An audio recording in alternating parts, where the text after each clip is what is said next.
Many people know the Southside neighborhood of Pullman was created for families of the Pullman Palace Car Company. But what's not widely known is a big part of the company's success can be credited to the Pullman Porters, highly trained African-American porters who attended to guests on long cross-country journeys. The National A. Philip Randolph Pullman Porter Museum honors and celebrates the legacy of those men who created the first African-American labor union and who helped develop the black middle class in America. Abraham Lincoln's son was the president of the Pullman Company. You don't hear a lot about that. Dr. Lynn Hughes is full of little nuggets of information like that when it comes to the Pullman Rail Car Company. As the founder of the National A. Philip Randolph Pullman Porter Museum, she's immersed herself in its history and that of A. Philip Randolph, as well as the Brotherhood of Sleeping Car Porters, also known as the Pullman Porters. They were the forerunners for the hospitality industry. Many of the early train car porters were hired just as slavery ended.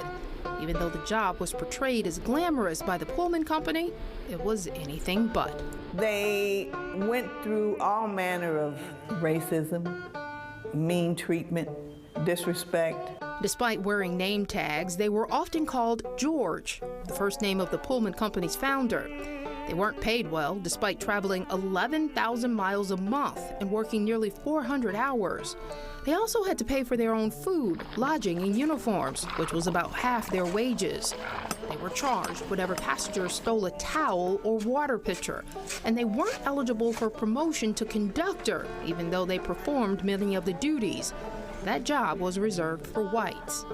And they weren't allowed to join the union. Every time they would go to try to start a union, the Pullman Company would fire a whole wave of people and then replace them. They had spies. They paid spies to watch them. Eventually, they reached out to A. Philip Randolph, who had written passionately about the porters' plight in his magazine, The Messenger.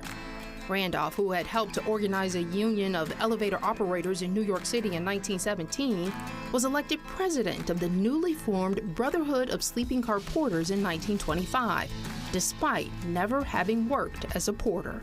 The Pullman Company sent, when they found out he was helping them start a union, they sent someone to him with a blank check that was signed and said to him he could fill it in up to $1 million if he stopped helping them organize for the union. He made a copy of the check and sent it back to them and said Negro's principles were not for sale. And that's when they gave him the label of the most dangerous black man in America. After years of bitter struggle, the Pullman Company finally agreed to a contract in 1937, 12 years after the union's founding.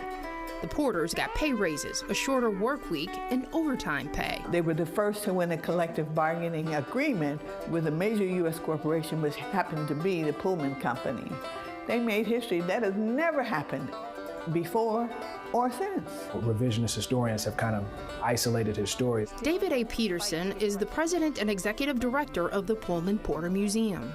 You know, our mission is to make sure that this story, this legacy is protected. To that end, the museum celebrates its 27th anniversary this year and is making plans to expand its both physical location in the Pullman neighborhood and its digital footprint, with hopes of acknowledging many of the descendants of the Pullman Porters. Many famous descendants of porters like Michelle Obama, Whoopi Goldberg, Robert Townsend, Tom Joyner, Taraji Henson. These are all great people in this world, you know, that are descendants of Pullman Porters. Despite the challenges they faced on the job, Pullman Porters were highly respected and carried a level of prestige in their communities. Many believe they created the foundation for the black middle class. Most men who were Pullman Porters had businesses. They owned property. Their children went to college. All went to college. It was very rare for a person who was a Pullman Porter who had children whose kids did not go to college. Very rare. Dr. Hughes says there are multiple lessons to be learned from the Pullman Porters: self-pride, self-imposed standards of excellence, and discipline. It says to our children that you don't have to be a rapper, you don't have to be a basketball player, you don't have to be a football player. You can be an ordinary man doing an ordinary thing, and you can make a difference. And they did. They made history.